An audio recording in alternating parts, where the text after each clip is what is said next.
Welcome to Fireside Nets with Spen Pete, your number one podcast for Brooklyn Nets news, opinions, and so much more. We have an extremely special guest joining us today, entering his 22nd season of Nets basketball. We welcome to the show NBA analyst and Nets radio's own Tim Capstraw. You know him as the Capper. Thank you for coming on. Thrilled to be here, guys. I really appreciate it. And of course, before we get started, congratulations is in order. The Nets and WFAN announced a multi-year extension this week that will keep you and Chris Carino together calling Nets games for a pretty long time. How pumped were you about that news? Well, I was thrilled. I'm thrilled every time I'm allowed to go to an NBA game and broadcast it. Guys, you know, I'm not that there. I'm like you guys. Would you be pumped up to be going to games and talking about it? Am I the luckiest guy you ever met? Come on. Yeah, I'm so thrilled. And, you know, working next to Chris Carino is the biggest treat you could ever imagine. That guy is so talented. You can say anything and he'll make it look good for you. He's so smooth. And we have just become the best of friends. But not only that, I could not admire anybody more. And working for the Brooklyn Nets has been the greatest thrill of my. It's been just amazing. I can't tell you how much gratitude I have. That's for sure. Yeah, I'm wearing the St. Francis. I don't know if you can see this. I'm wearing the St. Francis hoodie. I went to St. Francis, Brooklyn. Unfortunately, the program got cut this year, but I'm very familiar with your Northeast Conference work. You wound up going to Wagner first as a football player. You didn't play football. You played baseball, and then was a walk-on to play basketball. How about that? How about you knew I went there to play football, huh? How about that? What happened? Oh, I had a knee. I was maybe going to be a different recruit, maybe a higher level recruit, but I had my knee operated on, and I maybe wasn't going to play football anymore. But then a gentleman, the athletic director and the football coach named Walt Hamline, convinced me to give it a try. I gave it a try. I didn't love football either. So it was okay. And then I saw the guys playing baseball that year. I said, I don't know how well I can move, but I think I can still pitch. I went out and pitched, and I was pitching against Frank Del George, St. Francis teams, and all those guys down in LIU and everybody like that, and all over the Northeast Conference. So I did that, and then my sophomore year, I was a walk-on in basketball. So I did cover 3 sports, and I can say that. I think I had my picture taken with my football uniform on. So I can tell you I'm a 3-sport athlete. But if you dive deep into it, you realize nothing was great in any of them. That's for sure. What was the sport that brought you the most joy playing? Oh, basketball, and it wasn't even close. Yeah, but I didn't play. You know, I didn't play much. But I loved basketball. PJ Carlissimo was the coach at Wagner at the time. Could not have admired anybody anymore, although he struck fear in me every time he came into the gym. I'd start shaking, you know. But he was somebody I wanted to be like, and I think that's probably why I ended up being into coaching. He, along with the other coaches at Wagner, Walt Hamline, and other people, just people I really admired, and that's why I wanted to get into coaching. So if this story couldn't get any wackier, you wind up graduating. You wind up becoming the manager of the baseball team after a year after you graduate, I think. And then you, through a certain, I guess you could say, your work ethic and a random set of events, you wind up getting to be the head coach at Wagner, the basketball team. Yeah, you know what happened? I went up to Siena in between that, and we had great teams at Siena. And, you know, I got, you know, when I was at Wagner, I was a hardworking athlete and a good student. So I was able to get the job at a young age. I don't think I could have applied for any other job in the country, but we were very good at Siena. We had just beaten Stanford in the NCAA tournament. And that was when teams didn't knock off teams in the tournament that often. That was 1989 and a little before your time. And, you know, it just kind of all fell into place. And, you know, I was there 10 years. I did a good job building it up. Probably should have moved on, but I didn't. I stuck at the party a little too long, if you know what I mean. And they got rid of me. And a lot of people resign. I got fired. You know what I mean? I just want people to know, I got fired, but I was treated great. I love Wagner College, and I love everything that it did for me. I wish I had done a better job for a longer period of time, but that's the nature of coaching. And again, I'd never be here if it wasn't. I would never have gotten into broadcasting. So again, everything is worked out great. Yeah, your second year at Wagner, you wound up going 4-26, but then you win Coach of the Year right after that. Year 4, you literally just missed making the NCAA tournament by literally, I think it was like by 4 seconds and 1 point. Just a crazy set of events, and then you wound up getting the broadcast. Why not do more coaching? Well, no, I stayed a number of years after that, though. I mean, that was some of the highlights right there. I turned the program around. I really did. And I had a few Yugoslavian players that really helped. They had a great player named Bobby Hobson. And then,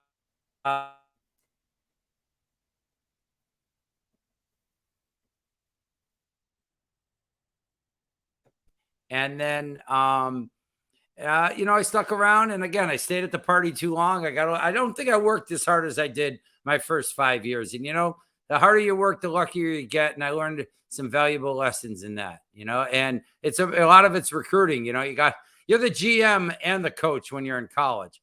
So, it all worked out, though. Fortunately, it all worked out. All right. Well, this is a Brooklyn Nets podcast and a New Jersey Nets podcast, so we can get into some early Nets years stuff. And I want to start with that first year you started calling games for the New Jersey Nets.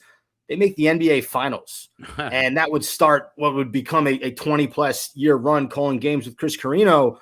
What was the vibe around that Nets team when you first get there and all of a sudden they just start winning? Did you think that you were the good luck charm? No, well, the year before. Remember the year before is when Jason Kidd came, or maybe it was 2 years before. But the year before, they had gone to the finals against the Lakers and were swept.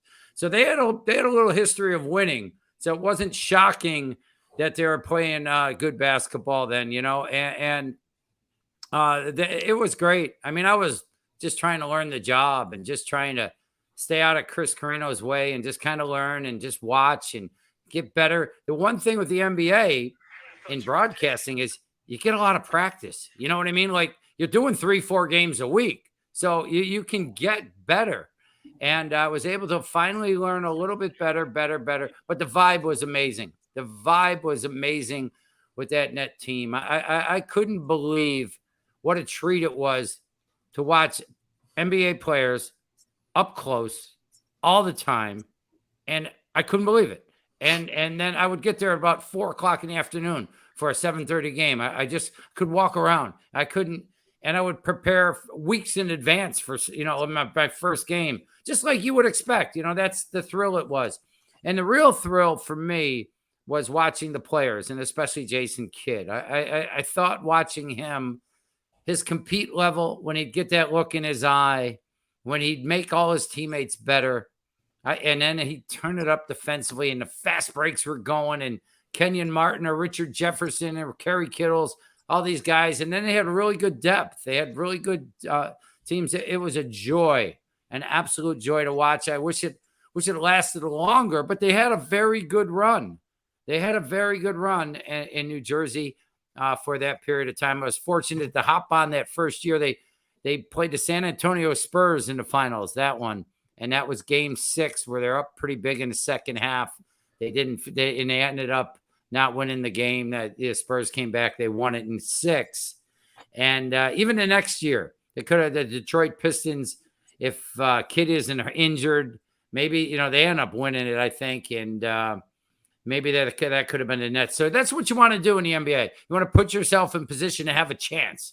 And the Nets had a chance, maybe not against the Lakers in year 1, but in that 2000, I think 2-3 year and 3, they had a chance. And Jason Kidd was obviously the catalyst. Rod Thorne did an amazing job. Byron Scott was a coach. Lawrence Franks was a coach during the time. It was a good run. And yet I've seen some. Then I saw some lean years too. But it was a lot of fun in those early net years. But Jason, we don't have to get into those lean years. Yeah, you don't have to get there. Thank you. Let's move right along. Thank you. what I do have to kind of dive into a little bit, I was a big Vince Carter fan growing up. Yeah. So how was it just the change in the franchise? They lose Kenyon Martin. It looks like maybe this team may not be competing. Jason Kidd supposedly put in for a trade request to go to the Mavericks all the way back then. And then we wound up getting Vince Carter. What was the transformation in the franchise that he brought? And how fun was it getting like a front seat to that? Yeah, that's a great point because it was a great treat, and I think the Nets knew that they had to do something dramatic, right? And they were able to. They found a situation of a player that was a good person, but he was in an awkward situation, and with up in Toronto with Vince Carter. Listen, just watching him perform, the game was very easy to him. He was like a natural artist. It was beautiful to watch the way he could elevate and fly, and the dunks that he would do on people. And the game became so easy to him. It was a pleasure. It was a pleasure. And the other thing about Vince Carter, he was a very, and I don't really get to know the players that well, but I do watch him interact with people. He was a great star, as far as dealing with people. You know what I mean? Like all the guys the Nets have had are always cordial and they're nice and they're polite.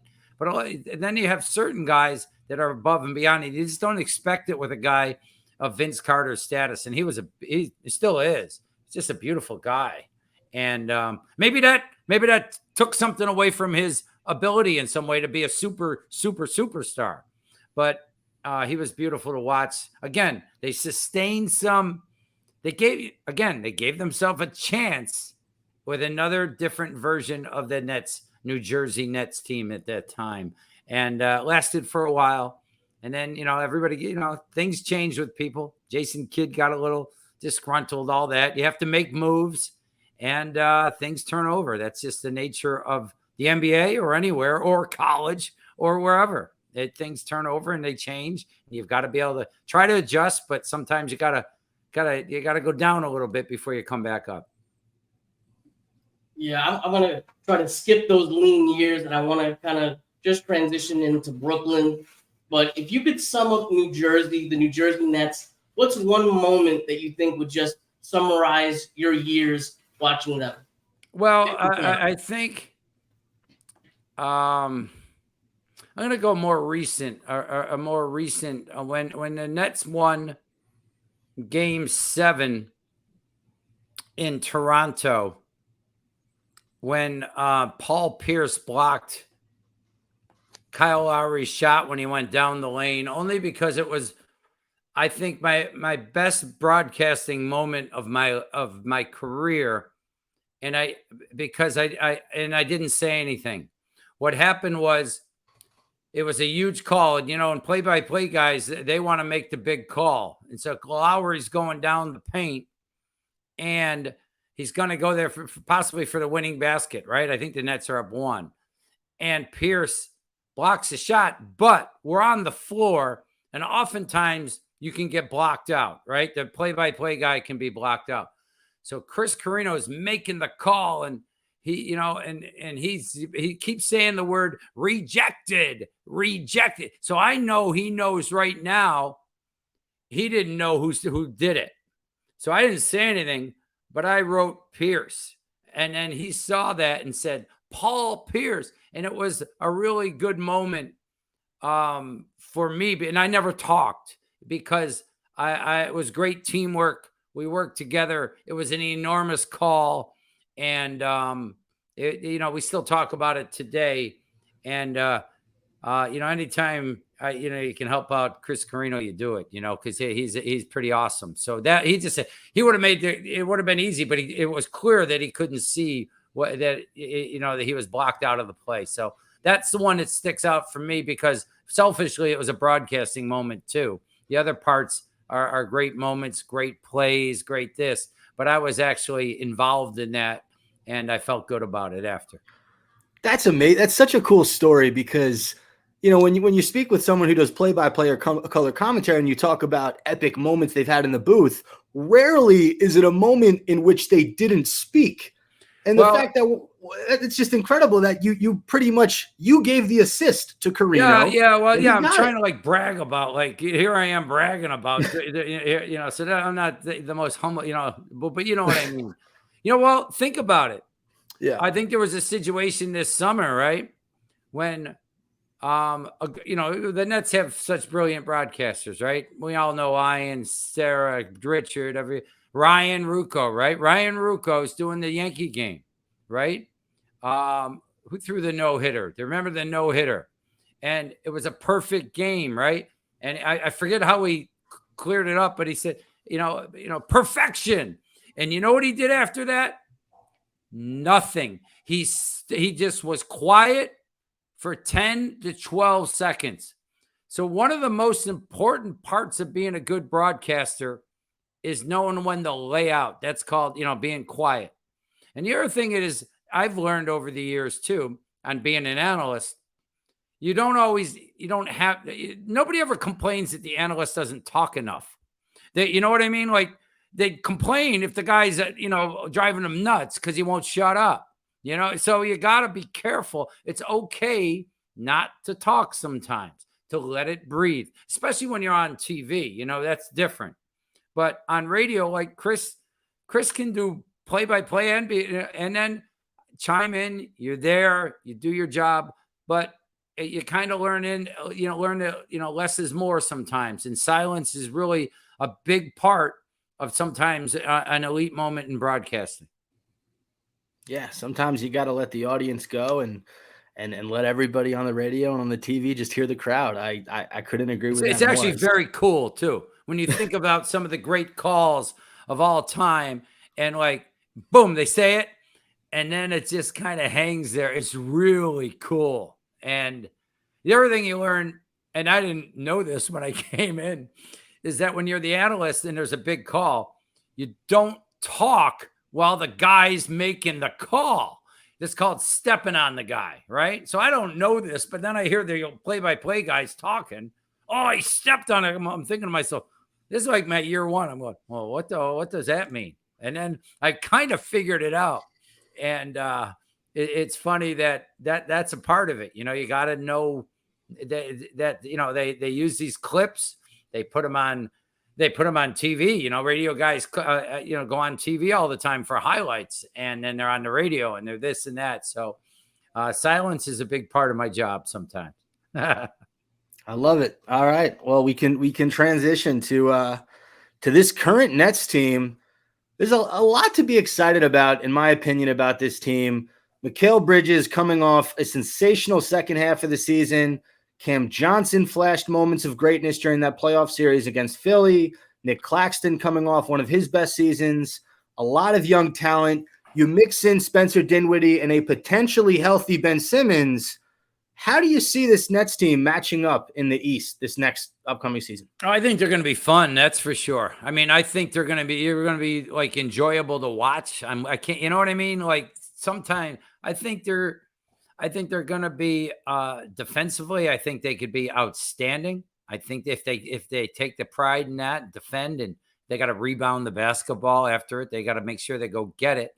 I think defensively, I think they could be a fast team. I think there could be great pace. I think they're likable.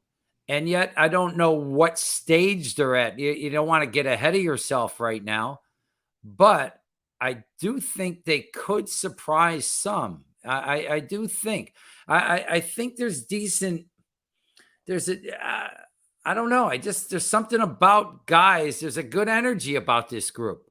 Everything I like, I think energy matters. I think Mikal, Bridges and Cam Johnson, even hear Steve Kerr talking about it.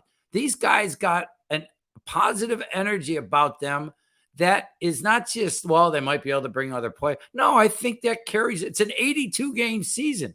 Are you going to night in and night out come and play with beautiful energy, get after it? And the other thing is, I feel like there's a lot of guys that think they should be playing and could be playing. So you're thinking, okay, I can't relax because these guys, I'm not so good that I'm going to play no matter what. Nobody is. So then you have that going. So I think it's going to be a hard playing, energetic group that I'm sure at times will show a lack of cohesion. They hadn't been together that long. They had come down the stretch of games. They may have difficulties, but I think it could also be a team that you really enjoy. Some of the really enjoyable teams have been those ones that, oh boy, they underestimated these guys. They could be, they're dangerous. They're good. They're fun to watch. And I think if they defend, they really got to rebound the basketball. They got to really get after it defensively, because I think they could really be terrific defensively, and I think they could be a fast team. Ben Simmons is an X factor, but you don't even know with him. You don't know. I like that he sounds confident. I think that's a start. I like that. But again, everybody, and I'm sure he has to also, got to see it. You got to see it. You got to see it in play. But I like where the Nets are at. And I also like when the Nets are at this spot, because I've seen what management knows what to do. And they get it. And they know how to build a team and put them in position to obtain superstars. We saw that. That's are in better shape now. They certainly were than when Sean Marks took over, right? Oh, absolutely. Even a situation like Kevin Durant, I'm going to leave. Well, the Nets did pretty good, didn't they? I mean, and now you got Kyrie Irving, and you're getting picks back. Now it's a little bit different. You don't necessarily have control over your picks. So I still think that might be more fun for the Nets, because then that they're going to want to be competing all the time, and it will make sense to go after it. So that's kind of where I'm at. I'm like you guys, you know what it is too. Something about, like, Pat Riley had this book, The Winner Within, and he had a chapter, The Innocent Climb, about a team and their innocent climb of young players coming together is sometimes really, really, really can happen, and it can and it can be a really enjoyable thing to watch. And I'm hoping that the Nets have that innocent climb this season. Yeah, I think this is a much different season than we've had in a while. This team, to me, can be similar to those D'Lo, Dinwiddie, Joe Harris, LeVert, Jared Allen teams. I think this team might be a little bit more experienced than that team. Spence has been there before. He had that great playoff run with Dallas. Claxton's much more experienced at this point in his career. And you have guys like Mikal and Cam, who were on a winner in Phoenix, and they come to Brooklyn, and they, that winning energy, that's contagious. That's something that stays with guys. I don't disagree with that. And then you go down the roster, and you're talking about, I know, Cam Thomas becomes like a lightning rod guy. Everybody likes, there's arguments both ways, and but certainly he has a role that is a scoring ability that I'm sure that everybody wants to utilize. We saw Lonnie Walker in the playoffs last year look very good and be able to do things. So I think excuse me here. The had a little glitch in my computer here, but you saw Lonnie Walker doing things and being able to, you go up the line and go, Royce O'Neal. What would even talk about Royce O'Neal? That's a winning guy, man. That's a winning guy. I don't know. Dorian Finney-Smith. We hadn't talked about him. That's a win. I just think there's going to be, and I think that's how they got to do it, though. They've got to understand who they are. Like, if it isn't a max out, incredibly intense focus, like, don't give yourself that much credit. Like, you guys are so good. You're good enough to go out and play. No, you have to play with such energy and attitude and force defensively and unselfishness on offense. And when you have to do that, and that will only make you pretty good. So can you do that? You have to understand who you are. It's like, you got to know players got to know their roles. This team has to know their role in the conference. Their role in the conference is, well, you're an up and coming team. You're a few years away, and they might build it up. I don't think you want to think that way if you're a player right now. You want to show that you could be, a star, and you never know who could emerge, right? You don't know. We didn't know Claxton was going to be Claxton.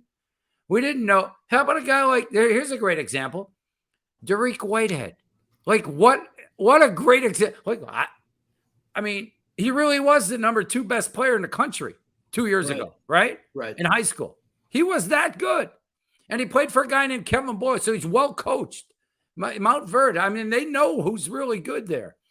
And he shoots 43% last year at Duke on a bad ankle. He's not nearly as athletic. So a lot of big-time athletes that come in the NBA that are guards do everything, and then they got to get better at shooting. He's already a good shooter.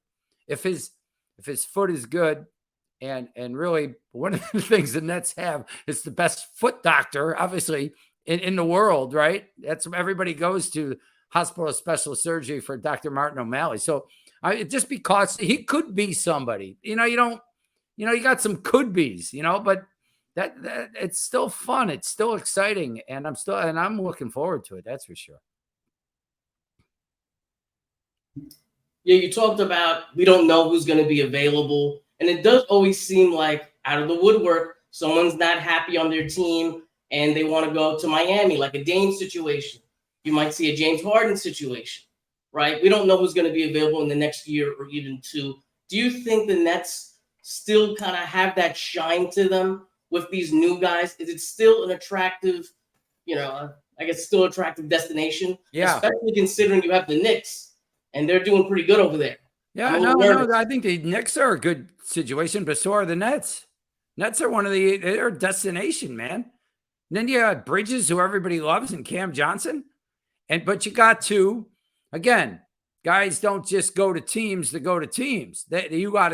Why did Kyrie Irving, Kevin Durant, why did they come the last time? Because they saw the job that the Nets were doing and how they built it up and the organization and how they got them all. They went from that to the playoffs. I want to join that. Plus the reputation, I think, around the league is the Nets are totally first class, like whatever they do, as far as how they treat the players and the facilities, all that kind of stuff, the training center, first class. So the players all talk. And so I think, and it's Brooklyn. Come on. I do agree that the Knicks have done a very good job and they are a good destination for a big player. But I think the Nets will always be that. I think they're going to, if they're playing well, it's a great place to be. And you can see that even like Bridges and Johnson were not thrilled to come here. Right. And yet they came because they're great. And all of a sudden they're like embracing Brooklyn. They're loving it. They're New York City. Come on. This is, there are other places. I mean, LA Lakers are always going to be that. But I think Brooklyn, even that it didn't work out with Kyrie Irving or Kevin Durant to that extent, I think it did show that it is a very good destination for so many players in the NBA. Yeah, and I don't think it didn't work out because of the Brooklyn Nets. I think there are, extenuating circumstances that happen with these athletes that no one could have predicted the Kyrie Irving unvaccinated shot situation. Now, that wasn't a Nets problem. That was a societal problem, right? Blame society for that one. No one could have predicted Kevin Durant would get hurt and derail the season, and then James Harden would ask out. These are things that you can't look at an organization and say, this is on you. These things just happen. No, they just happen. And you know something? But they put themselves in the position to be talked about, to be a real contender. And that's really all you can do. And, and there's only one team that makes it. But I do think there is something to be, I think you can learn some things, though, over the years. You see that, like Denver. I mean, Denver's draft very incredibly well. Can you identify a guy? I think that's what the Nets do really well right now. We saw it with Jared Allen, with Karis LeVert. I think maybe Whitehead is going to be there. Maybe Clowney's going to. We got to watch these guys. I just believe in it. Like I saw it once. If you saw it once and how it evolved, it was a masterclass in putting a team together. It was something that you write books about. Then the final part of the movie was, well, then they go win an NBA champion. It's just exactly a lot of. You still gotta. You still got to have it together. You got to be lucky. You got to have a lot of things go your way.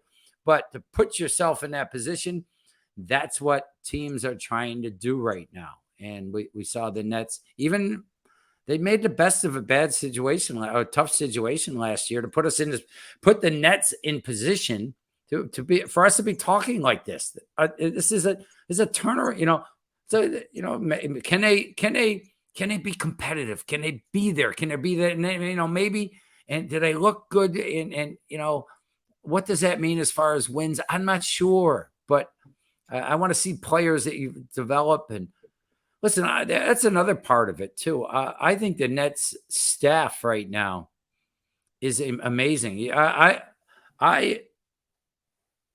are some coaches on there that I've seen work with players that don't be surprised if guys get a lot better when they're in the league. Young player, that you can make guys better.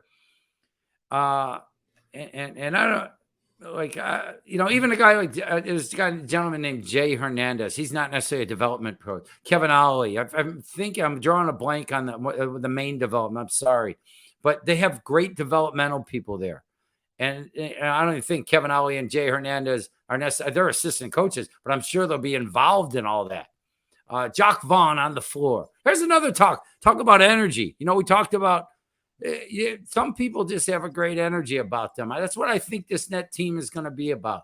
Just positive, go get it energy and leave it all out on the floor and let's see what happens. Play as hard as you possibly can and play together.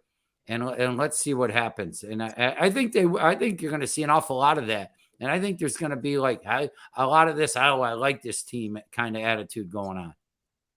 I'm so happy you just brought all that up because I want to transition to this. Who do you think would be, if you have to pick one guy on the roster, who is your dark horse candidate to maybe have a breakout or maybe past expectations that Nets fans were kind of looking to? Like this guy might surprise Net fans completely. He winds up being a big part of the team towards the end of the year. What do you think? Whitehead, we already said it. But I'm not sure. But I haven't seen a thing, I don't know. That's kind of that's the one I'm saying, and that's not fair at all, right? Because we haven't seen him, and he is injured. But I also won't be surprised. I think Cam Thomas has learned a lot too. You know what I mean? I think he's learned a lot. I think we're all, I think there's aren't that many people that have that type of talent to put the ball in the basket. Like he can really score. Can he put the other parts of the game together? I guess, he's got to do a better job in different areas. And, he's got to make sure he doesn't, he's got to play the game a little bit. Everybody's heart breaks when they're not playing. You gotta be an actor sometimes, You got to be an actor. Put on a good front. I think I wouldn't be surprised if he got to that point this year too, where he understands, he gets it. I think the Nets have done a good job with him, not just letting him play into, they've been tough on him, right? They haven't he scored a lot of points, but hey, listen, you got to earn it. You got to do the other things. Look at that. We're willing to sit you, and you scored 40 in 3 games straight. How about that? Well, and we're not buying it. We have to have everything to be successful. So he could be always a guy to watch. Lonnie Walker. Lonnie Walker. Do I know him well enough? Baisley. Do I know him well enough? Not really. Trenton Hatfield. Like these guys are. I don't know him well enough, but those are the intriguing guys to me. That Whitehead's always going to be. I had to go watch his high school highlights today, because, and then I'm watching him at Duke. He wasn't the same explosive guy, and yet he could. I'm telling you, there aren't that many. He's like 19 or something, right? He's like not like, come on. He can shoot the basketball, Derek Whitehead. He can shoot. Like how many guys, like they always come into the league like, boy, he's got it all, but in 3 years he'll be a good shooter if they work with him. He shoots it well now, and number of his stuff even last year was there's NBA shots you got to take, like you got to step back, you step back to get the shot off, maybe on a catch and shoot, he'll be solid, but he can create separation and shoot the ball. Again, it's not fair and you can't rush a guy like that, but, and everybody's always good when they're not playing. You ever notice? Like guys are great. It's like backup quarterbacks. He's phenomenal now because we haven't seen him. I always said that if guys in their college career had scored 20 in their first game, then they got injured, they'd be like legends. Everybody talk about how great they were forever. So, but you gotta be careful with that. But I just believe in what the Nets do. I believe in them, and I believe in them at this stage. And I know you guys are like you cover them tight and you enjoy them and you're positive about them. And I think you have every right to be right now, and within reason, right? Because I didn't say they're definitely make the playoffs. I don't know. Right. That would be a great goal to play well enough to be in the mix, to be there, a playoff team at the end of the playing playoffs. That's a heck of a job for a year like this. And then, but then you got X Factor. You got, maybe Ben Simmons is bad. I don't know. He's got to show everybody though, and himself. He's got to show himself, probably most importantly. Yeah, I think you named a lot of good names there in terms of breakout candidates. And I look at a guy like Bruce Brown from a few years ago, right? Nets took a flyer on him. It was nothing contract at the time. And Bruce came in and he was extremely essential to the Nets' success.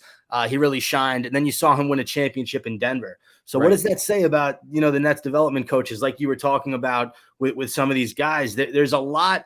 Obviously, no one knows if they're going to make the playoffs. I kind of have them in that 6 seed to 10 seed range. I really don't know where they're going to be closer to. Yeah, I don't know. I don't think it's fair to even think that, I don't know. I think as the season goes on, you evaluate that. And I don't know if it's fair to talk about like that, but I think there'll be. I think you'll like watching them. If you could, I think they're. I think that's the biggest key you want to hear. You're gonna like there's gonna be a lot to like. I think comparing them to those teams, D'Lo and those guys and Rondé, and how about him playing for Jordan? How about that? Yeah, but maybe it can be like that. But if it's not, I just think the foundation's being set right now. So you got to be careful, like there's a foundation going on. And if you can have a foundation of Mikal Bridges is your foundation with Cam Johnson and Dorian Finn and these people that everybody talks to, that's how you want your foundation to be like that, with incredibly good players, talented and high character. And I think that's what the Nets have right now. And, we're not talking about, Dinwiddie's a good player. He's a good player. That's Pete's guy. Pete's favorite player is Dinwiddie. Yeah, I think, and he's a smart guy, so he'll know what he has to do better. You know what I mean? Like he's a very intelligent guy, and he'll say, "Well, with this Nets team, I gotta be more of this guy, or I gotta be more of that guy." He'll evaluate where he's got to make a difference.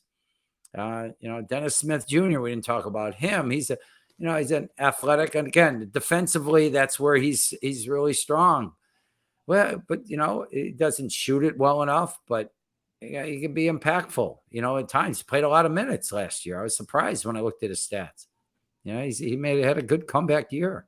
So, I mean, I'm like you guys. I'm excited, but I've tempered my enthusiasm. It's a different type of excitement. It's not we could go all the way excitement. It's this is going to be interesting to watch, and I'm excited to follow this group and watch the evolution of a team and an organization and individual players. So that's kind of where I'm at right now.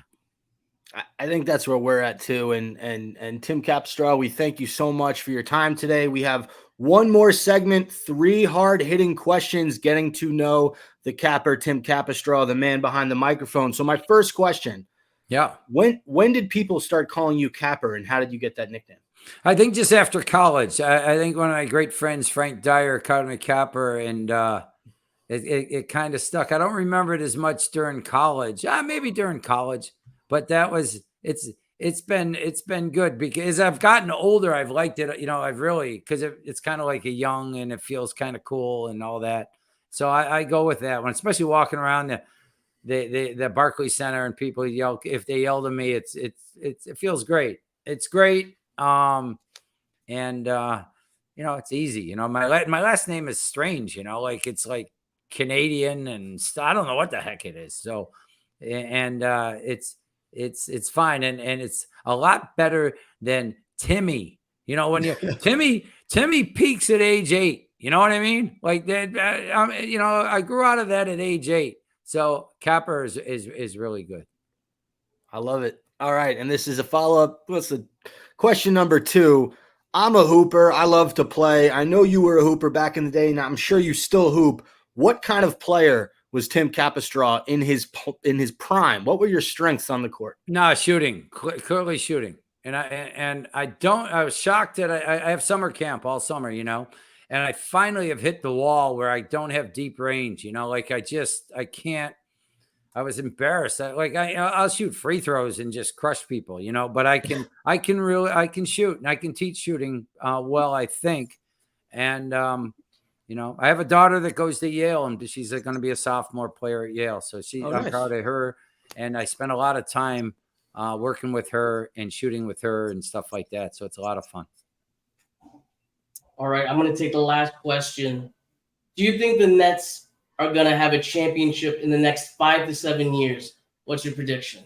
No, I think they'll be in the mix to be a championship contender within 3 to 4 years, 3 years. I'll take it. I think you'll be talking about they could be one of the teams. That's all you can, lots of times, that's almost all the time now, that's all you can say.